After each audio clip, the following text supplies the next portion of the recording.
Olá, bom dia. Vamos aí dando sequência, página 22. Hoje nós vamos falar sobre o Império Macedônico. Os historiadores, eles desconhecem a origem exata do povo da Macedônia. Sabe-se que eles viviam no norte da Grécia e a língua falada era o grego. Até o ano 400 a.C., a capital do reino era a cidade de Egas. E após essa data, passou a ser a cidade de Pela, onde Filipe nasceu em 382 a.C.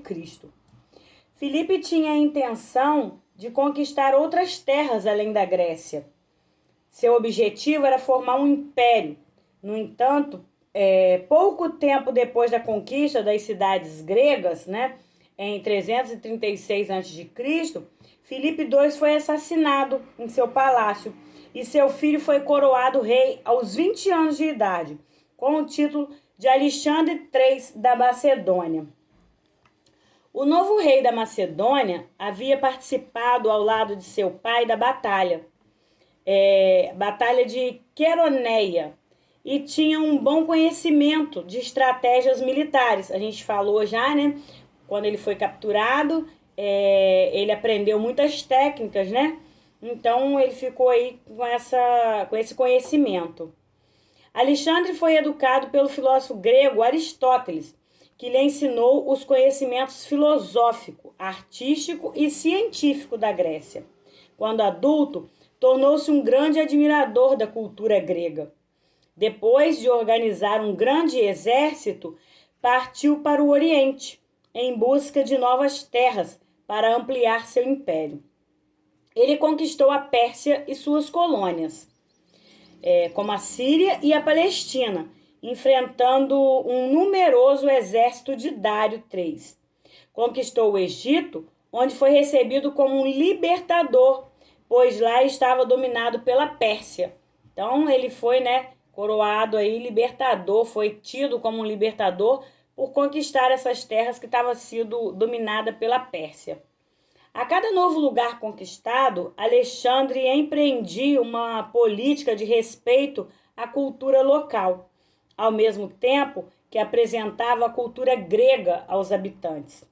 Nesses lugares, mandava construir cidades que se tornavam grandes centros culturais, sendo a maior e a mais importante dela a de Alexandria, no Egito. Em 323 a.C., aos 32 anos, Alexandre III foi acometido por uma doença desconhecida, que lhe provocou uma febre muito alta, para a qual os médicos que o acompanhavam não conheciam a cura.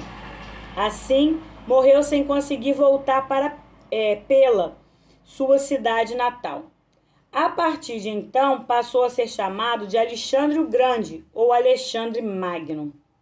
Após sua morte, o trono passou a ser disputado por seus generais, que não chegaram a um consenso e acabaram dividindo o território em vários reinos. Aproximadamente um século depois, essas áreas foram conquistadas pelos romanos.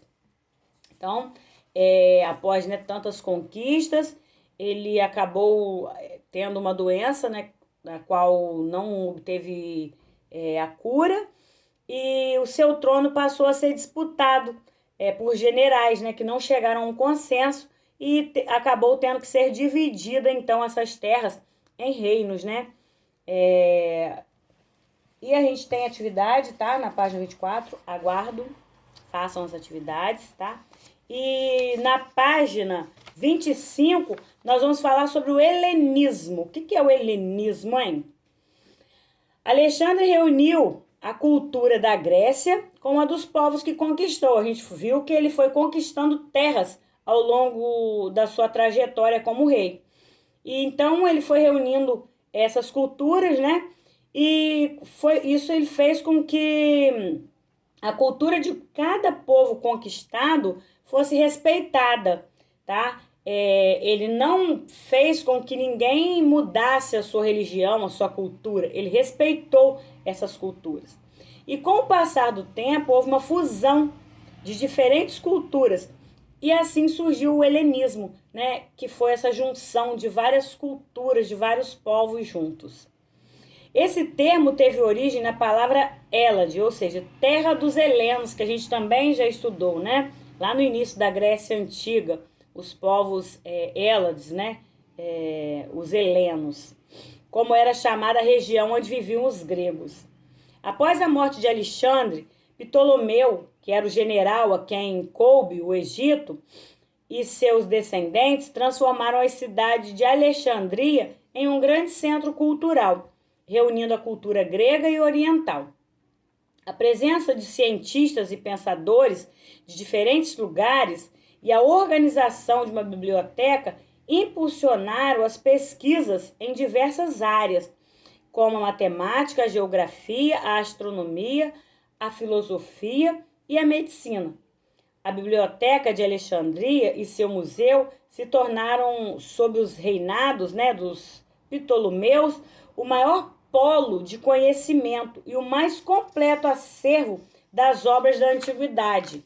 Então a gente viu que essa biblioteca ela foi se estendendo e era maior que tinha, né? Tinha muitos tipos de livros, um acervo muito grande. A biblioteca foi o lugar mais famoso de Alexandria, mas a cidade tinha outros espaços importantes, como zoológico, museu e jardins botânicos. Além disso, sábios helenísticos de diferentes partes do Império Macedônico moravam em Alexandria ou eram herdeiros da efervescência cultural que existia lá. Alguns deles eram matemáticos, né, como Euclides, Arquimedes de Siracusa e Apolônio.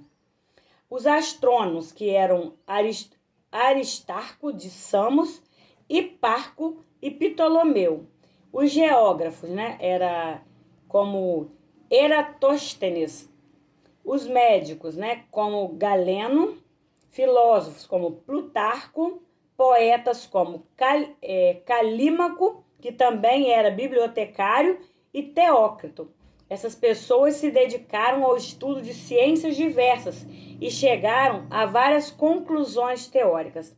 Algumas são válidas até a atualidade, outras foram superadas por novas descobertas.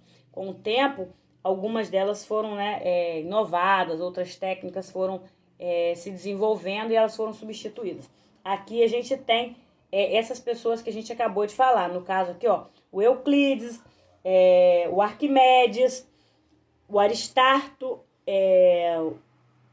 Eratóstenes, Ptolomeu e Teócrito, tá? A gente vai ficando, então, com essa parte dos filósofos, né?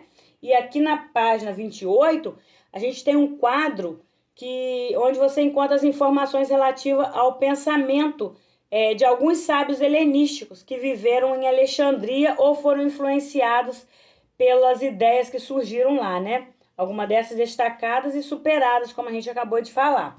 A gente tem um quadro de atividade aqui, e aí a gente vai falar sobre as heranças do helenismo, né?